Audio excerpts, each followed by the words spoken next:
ఒక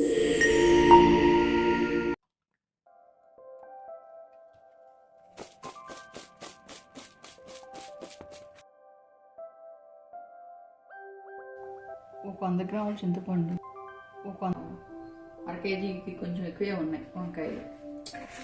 సుమారుగా అర కేజీ అనుకో, ఒక 100 కారం వద్దామని చెప్పేసి 100 చింతపండు, ఒక 100 గ్రాముల ఉప్పు, పసుపు వేసి ముందు కలిపే కొంచెం ఆయిల్ వేసి సాయంత్రానికి కొంచెం వాటర్ నీళ్ళు వస్తాయి దీనికి.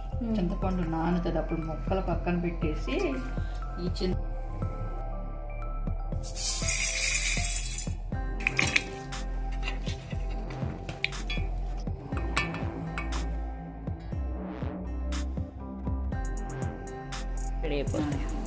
కరకరలు ఆడతా పచ్చిమిరపకాయ పచ్చడి.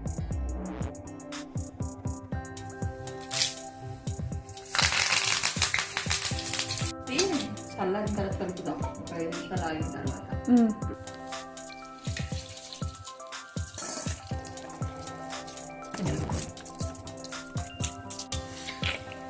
ఆయిల్ అంత ఉండాల్సిందేనా?